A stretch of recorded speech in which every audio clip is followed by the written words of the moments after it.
All right, so we're going to be talking about 6.1 and 6.2, inverse and exponential functions. So we'll begin with inverse functions.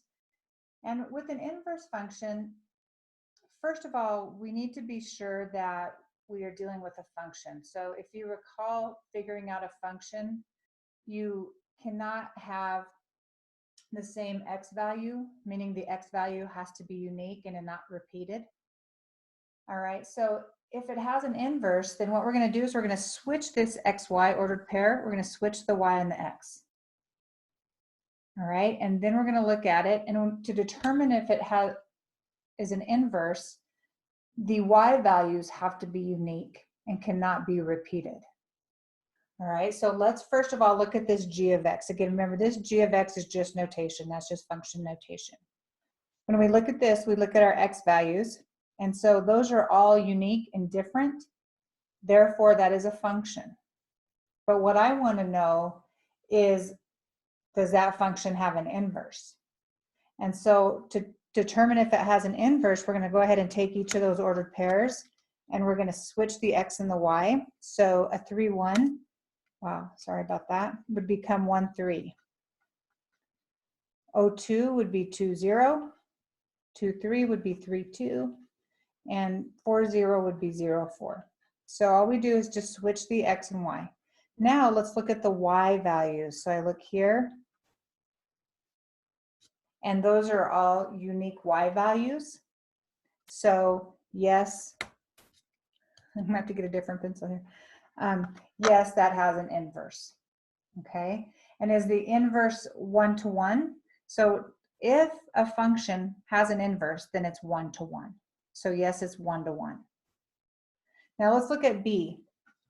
Let's go ahead and take and look at these, and I'm going to go ahead and just switch your x and y's on that. So 1, negative 2, 0, 1, 1, 0. This becomes 2, 1, and 2, 2. Doesn't make much of a difference on that. All right, let's take a look at the y values. So do you notice on the y values that they repeat right here? So they are not unique.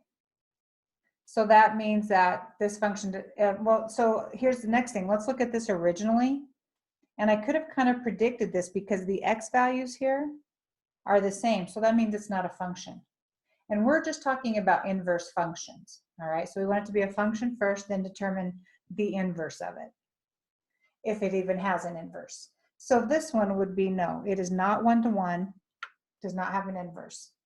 But we know that because it's not even a function to begin with. Okay, so pay attention to kind of that originally if it's a function.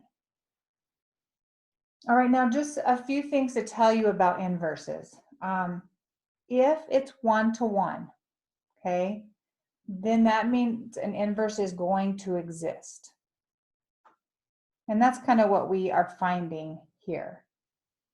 And there's a couple other things about inverses that are on your study guides. If I have a function, okay, and then I have, this is how I would write inverse notation. This is inverse f of x.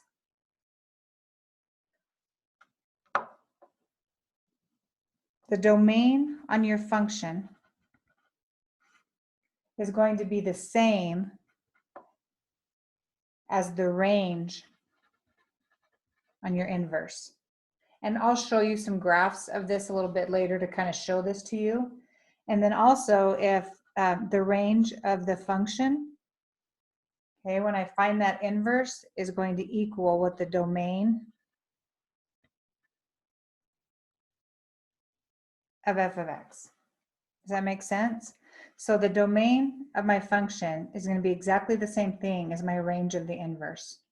And my range of the function is going to be exactly the same as my domain of the inverse. All right, and we'll look at some graphs and talk about that as well. So also keep in mind, like if I have a ordered pair that falls on a graph, say 2, 6 falls on my function. If that's on my function, okay, then 6, 2, I just flip the xy, will be on the inverse function.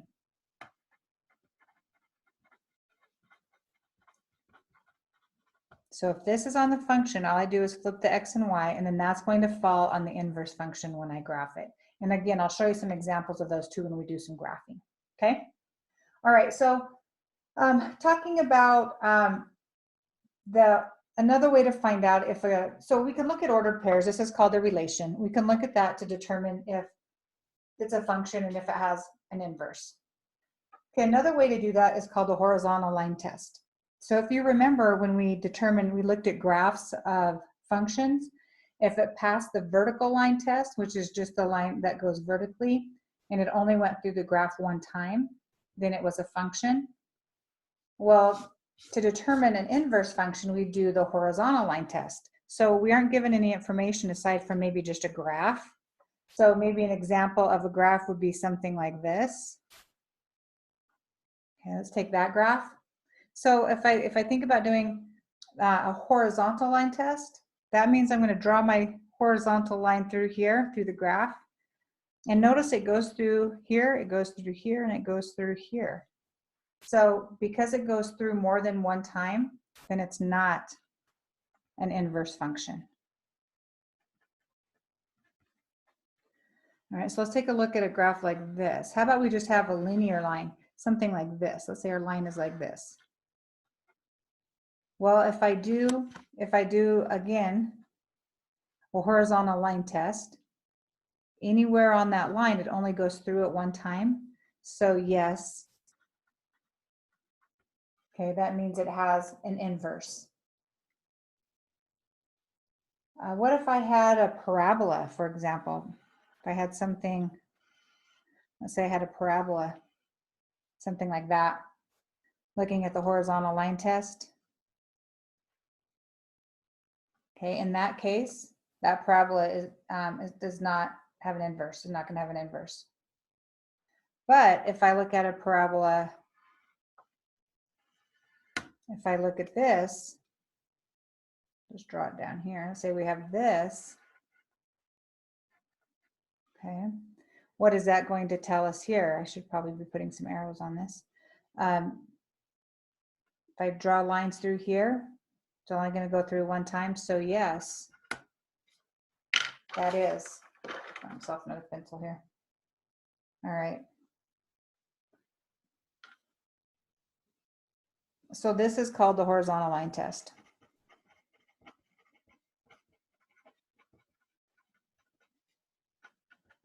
HLT. And that just means, again, if you can draw a line through your graph, it only goes through at one time, then it is an inverse. All right, so let's go ahead and talk about if I'm given two functions. Let's say we have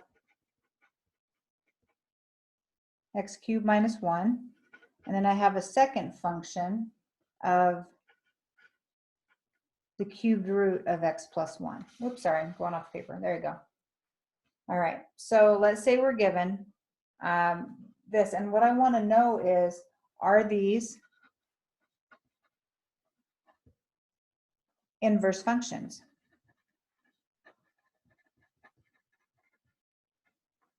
Are these inverse functions? So how we know that is when we would take this function and we would substitute it in here for x into this function. And if when you simplify it, it comes out to be x, then we go back and we take this function and substitute it in for x in this function and see if it simplifies down to x. And if they both do, then that means that these are going to be inverse functions. Okay, they're inverses of each other. So just the notation of writing what that is. So I don't know if you remember when we did F composite G. Okay, that's a composite sign of x. And what that means is we're going to take the second function and substitute it into the first function. So again, another notation is writing it like this, meaning I'm putting G in for F, okay? And then what we want that to simplify down to is X. And if it doesn't, trying to zoom in a little bit on that, if it doesn't, then that means if it's not x when you simplify it, you're done. You don't have to go any further. But if it is x, then we need to come back again, and we need to try then and do G composite F. And so the difference now is we're putting F into G. So here we would have G. Okay, so we're going to substitute this function into here and then see if it simplifies down to x. If it does, that means they're inverses of each other. All right, so let's look at an example of that. So let's use these two, what we're given here, okay? And let's go ahead and do F composite G. So that means we're going to put G in for F. So I'm going to take this, put it in for X right here.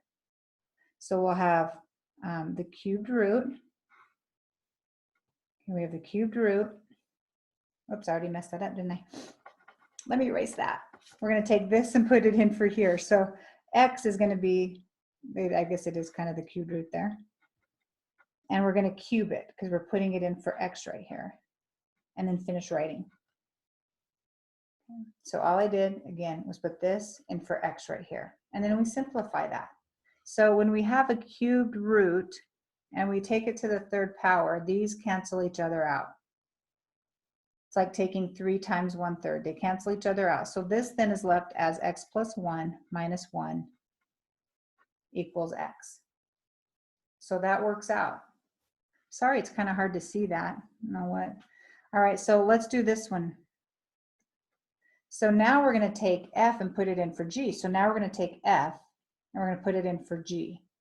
So we're going to have a cubed root, and in place of X right here, we're going to put X cubed minus 1, which is what this is. We put this in for X, and then I finish writing plus 1.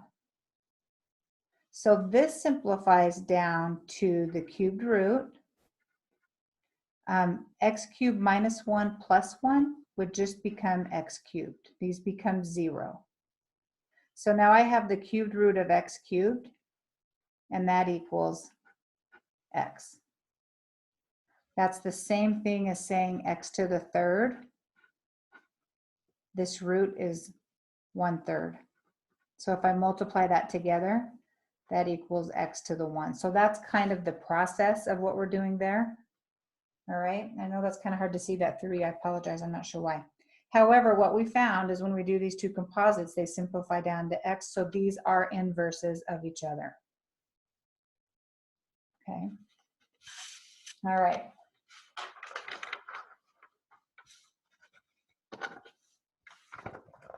Good. All right, so let's, I don't know if this might be better without, just, okay. I'm going to use that slide. All right, so let's move on to finding equations of inverses. So you are given that this is a function that has an inverse. And so it's saying find the inverse. Okay, so find the equation of the inverse. So so what we were doing before is saying, does it have an inverse, yes or no? Now we're saying, okay, it does. So tell me what the equation of the inverse is. So let's start with the first one here. So remember when we talked about that f of x equals y, they are interchangeable. So these we can interchange anytime. So what we're going to do is we're going to make this a y equals. Okay. And then we're going to find the equation of the inverse, we have to switch our x and y's. So this becomes an x, and this I replace with y. And then we're going to solve that for y. So I'm going to come up here, and let's go ahead and solve this for y. So if I subtract 5 from both sides, okay, we're going to have 2y is equal to x minus 5. Now, I just wrote the 2y on this side. I don't want that to confuse you. Okay, this is the same thing. If I write x minus 5 equals 2y, these are the same thing. I'm just going to solve it for y. I kind of like to have y on the left side. But these are exactly the same thing. Okay, so now I'm going to divide everything by 2. And we can just divide the whole thing by 2. That's fine for me. And so y is equal to x minus 5 over 2. So that's the inverse, which means you have to always take one more step and you have to write it in inverse notation. So we began with f of x as our function. So we're going to do f inverse of x. And that's what this little -1 sign is there. That's the inverse, all right? It's not a power, even though that's what it looks like. It's f inverse of x, and it's going to equal x minus 5 over 2. Now I want to just show you this graph. So just so you can kind of see, I'm going to show this to you on Desmos here. I don't know if you use Desmos, but you can get this on your phones even. It's called Desmos Test Mode application. And you're welcome to use it on the test, as long as when you start the test, you show me that you started the app and then it locks your phone. And when you're done, you show me the app to the camera and shutting it off. If you do that, you're welcome to use this app on your,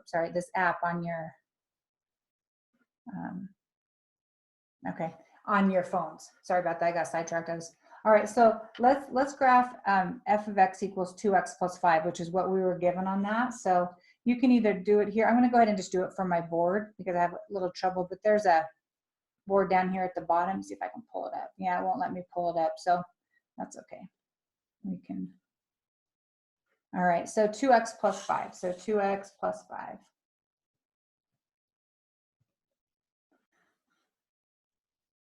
I hope you're able to see this graph. Okay, and then let's do what we found to be the inverse is x minus 5 over 2. I'm going to put that in parentheses.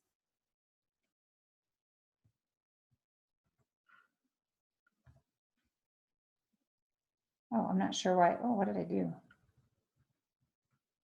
Let's go back up here. Okay, x minus 5.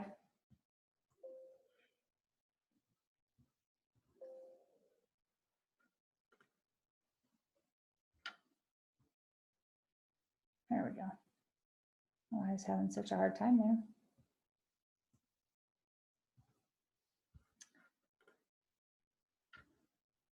There we go. All right, so take a look at this graph. I'll kind of zoom in a little bit. So those are inverses of each other. So if I were to pick this point, that is point 0, negative 2.5. Okay, so the first one actually is right here. I picked this point right here. That's my function. That's what I started with originally, negative 2.50. So if I flip that, right, 0, negative 2.5, that should fall on my inverse. So any of these points on this line, if I flip the x and y, they're going to fall on the inverse. That's what the inverse is. Now also, when you graph these, they will always be reflected over the line y equals x. So if I graph the line y equals x, that's this one in the middle, these are a reflection over this line. So see how this reflects over? And how this reflects over here and this reflects over to there. So that shows a reflection. All right. So let's do another example here. I hope you got to see that graph. I apologize if you did not, but all right. So let's do another problem. So let's do f of x, x squared plus 5. All right, we know that's a quadratic because it's an x squared, so we know it's going to be a parabola. I mean, we know it's going to shift up 5, right? So we can kind of visualize what that's going to look like. We know it's a function because parabolas are functions when they open up and down. So, but we already know that. They're already assuming that they are. So all they want us to do is find the equation of it. So we're going to go ahead and take this. We're going to flip this out for y. And then we're going to switch the x and y's. And then solve it for y. So again, I would subtract 5 from both sides. Okay, and I'm just going to rewrite it over here with the y squared on the left side, just because I like to do that. All right, so how do we get rid of a square? Well, how you undo a square is by square rooting it. But keep in mind, you have to do a plus or minus, right? Because we don't know if we're multiplying a negative times a negative, or a positive times a positive. So when we square root this, the left side, then we have to also square root the right side, but we have to put a plus or minus here. And you always do that when you're doing your square roots, even roots, okay? So these cancel each other out. So now we have y equals plus or minus. So if I write that as an inverse, and don't forget that last step because you'll lose some points if you don't write it as an inverse because you're trying to find what the inverse is. Now, if you want to go graph that, you can graph the positive one, and then on the next line, graph the negative one, and then see, and then graph the line y equals x, and just see how it reflects over that. I would do that here, but I'm not sure if that is showing or not, so I don't want to waste your time in case it's not. So you kind of know how to do that now. So you could do that and take a look at it. All right, let's do one more. So this one is g of x. And remember, it doesn't matter if it's f of x, g of x, t of x, whatever, it doesn't matter. So let's replace this with a y. All right, so we're going to switch our x and y's.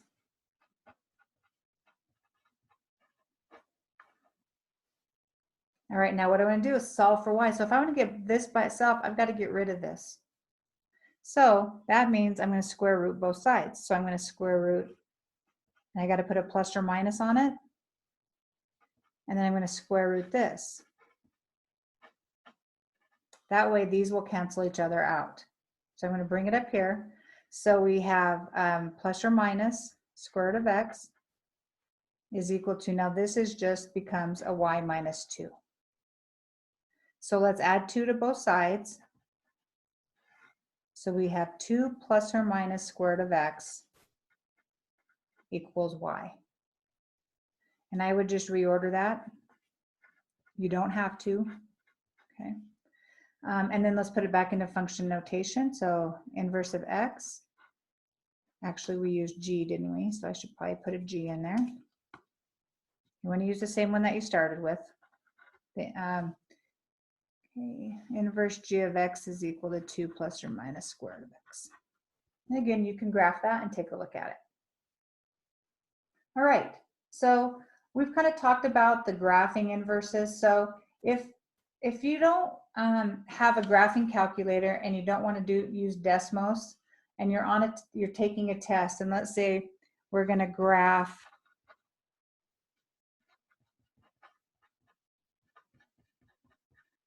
all right, so you should know how to graph this just by using slope-intercept form, right? So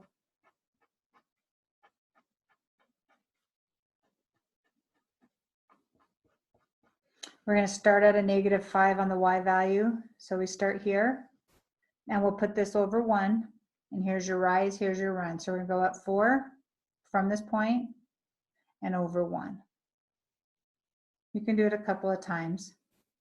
Okay, it's a little bit off when we're trying to do it by hand, but that's okay. Oh, there we go. It's not best, but all right. So there's that graph. It's not a great graph, but there it is for you folks. All right. So one thing I want to talk about is, what would the domain of that be? Well, remember the domain is looking at our x values, right? So our domain. So recognize this goes on infinitely and it goes on infinitely this way. So we're going to start over here, which is going to be, we're going to start over here because this goes on forever this way, right? So we're going to start at -infinity. And then this goes to positive infinity. And then our range is the y values. Well, the y values, again, are going down. They're going down. So it begins also at -infinity. And then our y values increase, so that's going to be positive infinity. All right, now let's find what the inverse of this is. Let's find the equation of the inverse.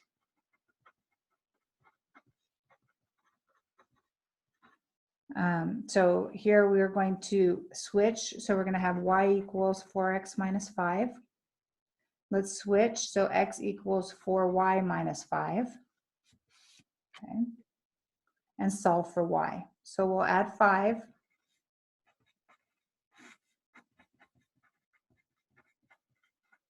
And then we're going to divide everything by 4.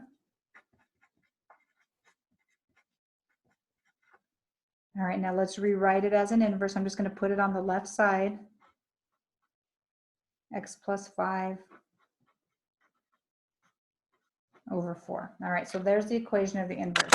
All right, now let's graph that. So when we graph this, we're going to graph it over here because I want you to see that it still has a reflection over the line y equals x. Well, if you don't have a calculator and you don't have decimals, you can just use an XY table. We've done a lot of graphing, and we get into exponential. That's how we are going to graph these if we do them by hand. So pick a value for x. So I might pick something for x that's going to give me a number that is divisible by 4. So let's say I pick a -1 for x. If I pick a -1 for x, -1 plus 5 is 4. 4 divided by 4 is 1. All right, so I know that -1, 1 is a point. Okay, how about 3? And the reason why I choose 3 is because 3 plus 5 is 8, and 8 divided by 4 is 2. So it's kind of a nice number. So 1, 2, 3, 1, 2. And let's do maybe one more. Let's do maybe, how about a negative, or we could do a positive. Let's do, how about if I just did a, let's see. Let's just do a -3. -3 plus 5 is 2, divided by 4 would be 2/4, or 1/2.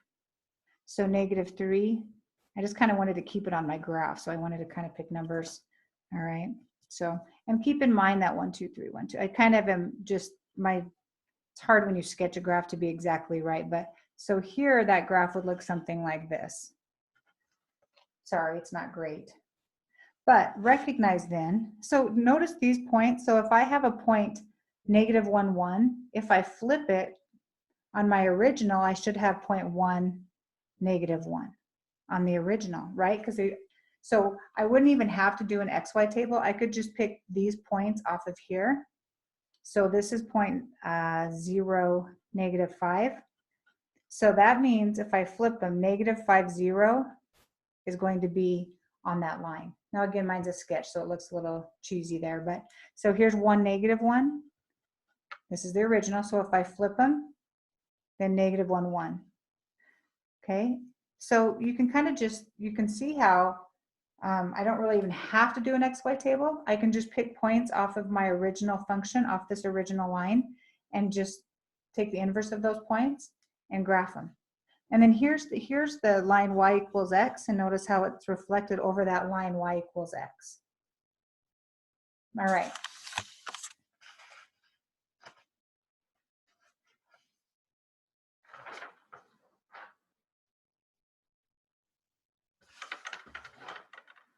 So that is all we have for 6.1. So I'm going to begin now with 6.2, which is exponential. And later we're going to be talking about the inverse of exponential. Well, the inverse of an exponential is a logarithm. And so that's where we come into working with logarithms. Okay, so I don't want this video to be way too long, so I'm just going to kind of get moving on exponential. So the form for exponential, all right, and that's for, you know, a has to be any real number, and it can't be 0, obviously. If it's 0, then it's not going to be there, right? And then this has to also be a real number, meaning I'm not going to throw an I or something complex in there, okay? Now, if I have something like this, a to the b, okay, that means these have a common base. These have a common base. So if that's the case, then I can just say that b equals c. So an example of that is if I have something 5 to the x equals 5 to the 3. So what my purpose here is, I'm trying to solve for a variable that's in an exponent. That's an exponent. All right. So if these bases, if I can get those bases to be the same, it makes it really simple. Then I just equal the exponents. And I've solved for x. And you can see if I put it back in, obviously, it's going to be exactly the same thing. Okay. So I'm going to see if I have a couple of examples of those to work. So I'm going to kind of switch your notes around. These are the last part of your notes because this kind of follows along with this in solving exponential equations. So I'm going to go ahead and solve exponential equations. And this is just in your notes, those of you that are following the notes, it's on the last page. Okay. So let's say I have something like this. What I want to do is I want to see if I can get a common base here. All right, see if that's possible. So I know that, and this just requires you to think a little bit. Okay, so I know that 5, these might have a common base of 5. I know I can't take 25 to the second power. It's going to be way bigger than this. So I got to go down. I got to break it down even more. All right, and if you want to break it down to primes, 25 is 5 times 5. And you'll find that 125 is 5 times 5 times 5. So you can break it down to primes as well. But I know that 25 is 5 squared. So I'm just going to rewrite 25 as 5 squared. And I know that 125 is 5 to the third power. Okay. So remember when we take our exponent rose of power to a power, we multiply that. So that is actually 5 to the 2x, 2 times x, equals 5 to the third. So now we're going to follow our rule where we have a common base, and then we can just set our exponents equal. So 2x equals 3, and we're going to solve for x. So x equals 3/2. So you could go back and put a 3/2 in right here, put it in your calculator, and show that it will become 125. All right, and you wouldn't even have to put it in the calculator. I mean, you can break it down, but that's just quick. All right, so let's take another one. Let's look at another one here. Let's say that we have, okay, this one's a little bit trickier. 1/3 to the x power equals 81. All right, so first of all, if I can help it, I don't really want to have to deal with a fraction there, right? So recognize that I can rewrite this as 3 to the -1 power, right? That's the same thing as 1/3. If I move it to the numerator, I change the sign of the power. So I can do that. Now, does 81 break down into 3 times 3 times, you can check that on your calculator and it breaks down 3 to the 4th. Okay. So this is going to become 3 to the -x equals 3 to the 4th. We have a common base, so we set the powers equal to each other. -x equals 4. Well, we can't have a negative coefficient here on this, so let's divide or multiply through by -1.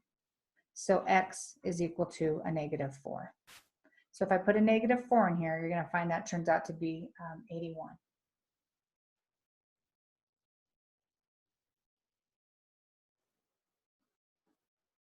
Okay. There's another little advanced one here with fractions that I'm not going to really talk about just to save time because I'm not going to test you on that one. So hopefully that will give you a little bit of idea on how to solve. Just got to break them down to a common base. Okay. All right. So now we're going to go back and talk back into the notes here.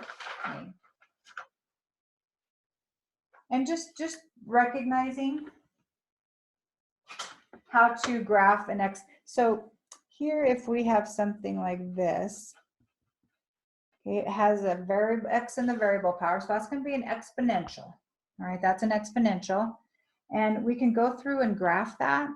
And because I don't know if my Desmos is working on here or not for sure, I'll go ahead and you can just do an XY table, okay?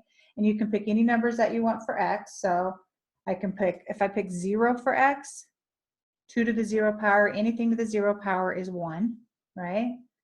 I could pick 1, which is going to be 2 to the 1 power, which is 2. I could pick a -1. If I put 2 to the -1, that moves it to the denominator, so it would be 1/2. 2 squared is going to give you 4. A -2 is going to give you 1/4. So I could go on and on and on. here's what your graph is going to look like when you graph it. Okay, no matter what values you pick for y, this is what your graph is going to look like. And so a common parent graph of an exponential is it always goes through 0, 1. Okay, and your domain starts over here. It goes negative, right? Starts at negative infinity and goes to positive infinity. That's what's happening to our x values. The range, so this we know will never quite hit 0. So the range is going to begin at 0, but we put a parenthesis because it's not going to ever equal 0. And then it also begins at 0, not including 0, and goes to positive infinity. The y values continue to increase, so positive infinity. Okay. Now let's take a look at a graph here that is, again, anytime I want to graph these, I can always use an XY table. All right, so you can graph them by hand. Here is the one of, this is the, I'll write it on here so you see what I'm looking at. F of x is equal to 1/2 x. So notice this graph, 1/2 x. Okay, so 1/2 x still goes through this point at 0, 1, but now do you notice it goes the opposite direction. So this domain again is negative infinity to positive, because this goes continually, it's going to get smaller to positive infinity, x values. The range again begins at 0, but it does not include 0 because it just gets closer and closer to 0, and it goes to positive infinity. So there's your domain and range for that as well. Okay, and they did an XY table on this too to get those points. Okay. All right. So talking about some reflections and translations. I guess you can't really see that on there. So on a reflection, and we're just talk about a couple here, just so you kind of understand what they would be. If I have something like this,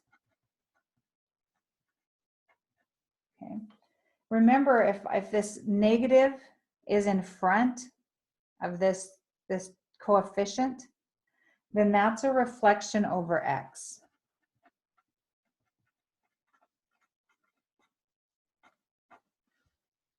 Axis, I guess I should say, over the x-axis.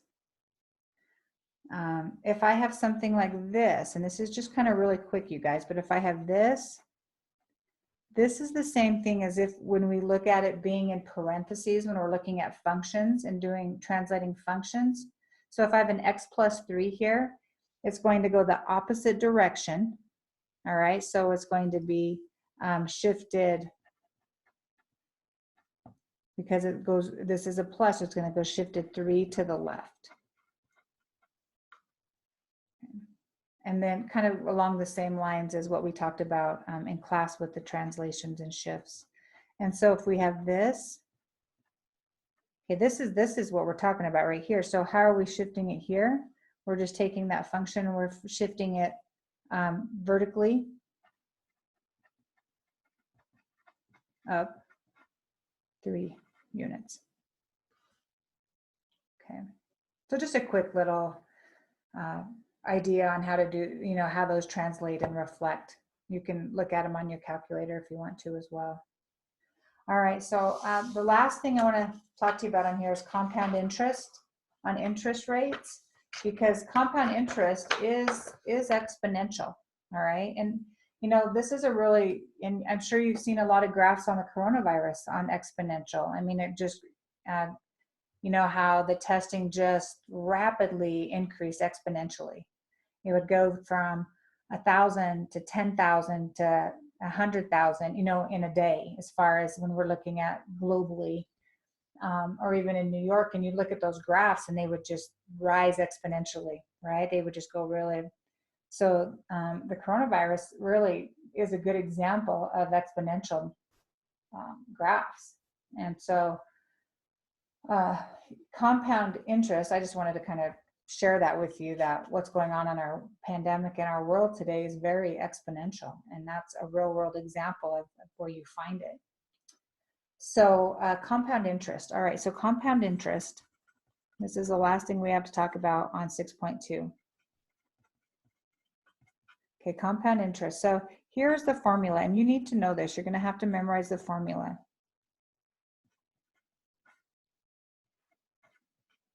And the more problems you do, the more won't be bad at all. Okay. So it's kind of hard for you to see this, but first of all, the principal, the P is, I'll just write this down. The P is the whatever you're investing. Okay.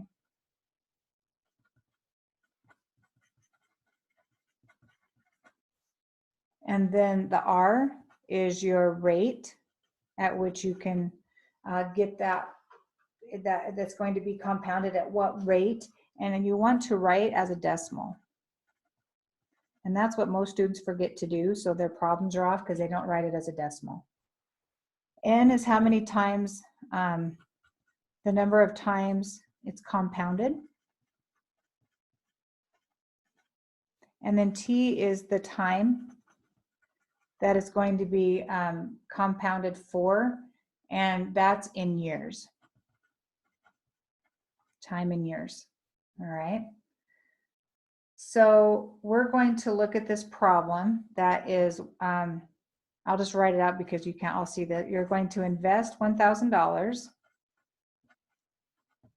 at an annual rate of 1.5%, compounded quarterly,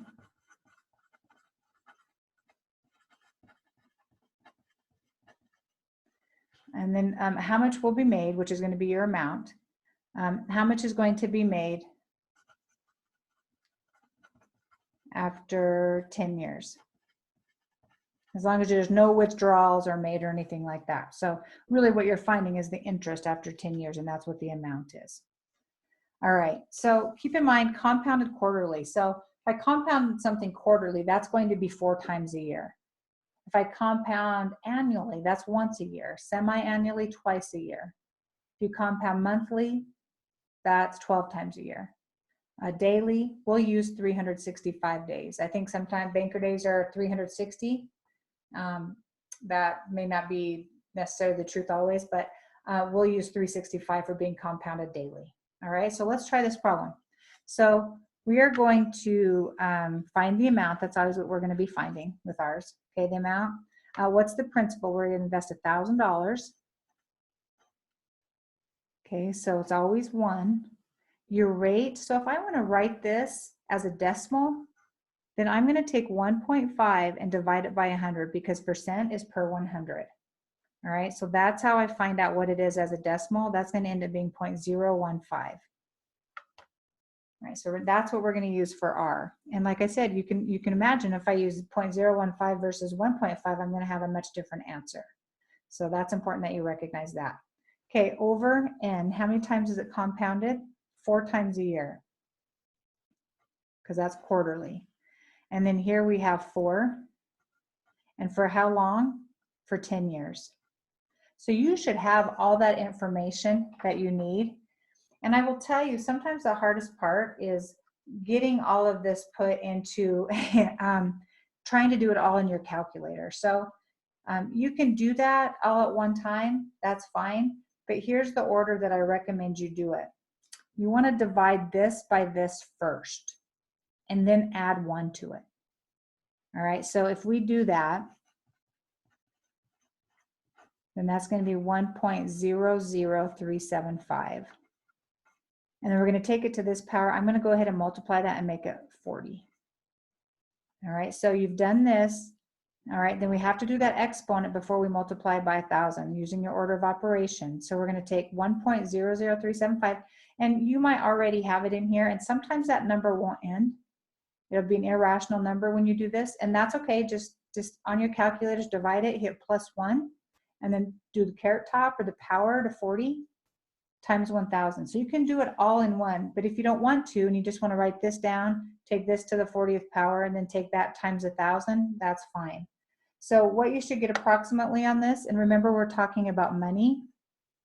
Okay, so it's approximately $1,161.51. So you can see how, be sure you can get that answer. But you got to use order of operations. Now keep in mind though that we invested $1,000, right? So really what we made in 10 years was not a lot. $161.51 is the interest earned. So would you really want to choose that? I probably would not, because you're not going to make much money on it, but that's okay. I do want you to try this though. So this is just, if I, and this is, you can pause this and do it and then come back and see, but just on average, I just want to give you an idea. And so let's say that you you want to buy a home. So your principal, you want to buy a home at, let's do, I'm not going to write P equals. You want to invest $200,000, okay, for your home. And so interest rates, you know, they can vary. They can be high or low, just depending on what, and this may be a little high for sure right now, but let's do a 6% interest rate. Okay. I'll tell you, my first house was like 10%. It's insane. All right, and then let's do it annually, compounded annually. And you know, many people have to do that for 30 years when they buy a home. That's just be able to afford it. You know, that's something, if you don't have to, that's fantastic. But on average, the average American, average and $200,000 house at 6%, compounded annually for 30 years. So I want you to go and use this formula, and I want you to figure that out. And you can pause it. I'm going to go ahead and do it on here, but pause it and then see if you came back with the same answer I came back with. Okay, so here we're going to have A is equal to 200,000. This written as a decimal is 0.06 over 1, and then it's just 1 times 30. All right, so what we're going to have is we're going to have 200,000, 1.06 to the 30th power. So 1.06 to the 30th power first, times 200,000. Okay, so see your amount that you have here is 1,148,698, I believe, 24 cents. So yours might be a little bit different in cents depending on how you did that, and that's okay. But you should have approximately that same answer. All right, so we actually are invested 200,000, right? That's what our house would cost. So let's take out that 200,000,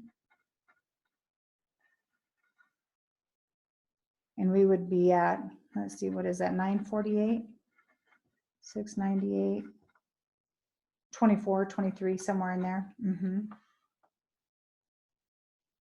So that's really what you're paying on interest for a $200,000 house at 6% for 30 years. Is that crazy, or is that crazy? Nearly $1 million for a $200,000 house. But we have to do that because that's the only way we can afford it.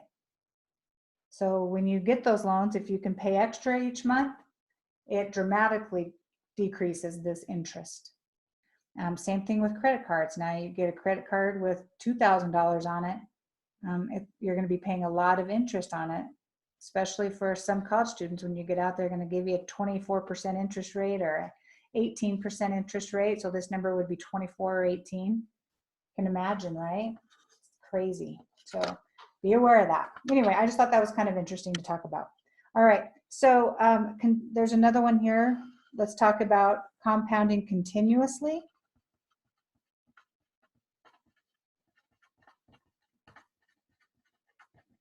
Okay, so compounding continuously. So that we're kind of, instead of compounding it, in this case, we're doing it quarterly. Whoops, we're doing this one, we did it quarterly, right? The number of times per year, so we did this one quarterly. We did this annually. Okay, compounding continuously just means it's continuously compounding all the time, just continuous, all right? So let's see what kind of difference that would make. So I haven't done this. I was going to do this one, but I haven't done that one yet. So I'm going to go back up here. So the formula for this one is a little bit different. I always call it the PERT. And what it is it deals with this E, okay, and that's an irrational number. Oops, this E, it's an irrational number. And irrational just means that it's a never-ending, non-terminating decimal. It goes on forever. Well, just like we have pi, right, that goes on forever. E is kind of the same thing, only this is a special irrational number. It's called Euler's number, all right? And it is something that when we work with logarithms, we always work, we like to work in base 10 for common logarithms and so forth. Well, this is a natural logarithm that we'll get to in our next part of the chapter. So there is an E on your calculator. You can find it. It's probably on the left side if you have an 8384. Then that above the ln, the natural log. So there is an E in your calculator. But if you don't have that, totally fine. Go ahead and you can just use approximately. It's approximately 2.72. So E is approximately 2.72 if you don't have a calculator. You can just use that, okay? All right, so let's find, let's use the same problem we have up here. So P is 1,000. E, we just have here, E. The rate, we found it to be 0.015 times the time, which is, how long was it? 10 years. So this one's a little bit easier to put in your calculator. So you would take E to this power. So 1,000 times E to the 0.15. So E to the 0.15 times 1,000. And what you come up with when you do that is, I believe, $1,161.83. Now I subtract again the 1,000 that we invested originally, and so it's 161.83. So by compounding continuously, now this is saying that we invested, now this is when saying that we paid, okay? This is what we invested into an account to make money, we thought. So in this case, if I decided to have it compounded continuously rather than compounded quarterly, I would make, let's see, about 32 cents more by doing it this way. Now that doesn't seem like, oh my goodness, sorry. That doesn't seem like too much. I'll put then quarterly. But if you're talking, that's just $1,000. So let's think about maybe I'm putting in $500,000. You know, this number is going to be quite a bit more. So even whatever it is, it's still more. So it's probably still better to do that compounding continuously for this particular type of problem when you're going to invest some money. Okay. All right. So that's all I have for you on 6.1 and 6.2. I'm going to post a book assignment for you, and I'm just going to write it down on here for you. So if you don't want to go look at it, these are your assignments for 6.1 and 6.2. They're out of your book. So you have an e-text in your book. I believe it's the same pages that what I have here, but I can't say for sure. So 1 through 15 odd, 27 through 35 odd, and 37 through 55 odd. And this just gives you lots of practice. Okay, so let's do those. And then 6.2, this would be 2 separate assignments, all right? This one's page 393. 1 through 11 odd.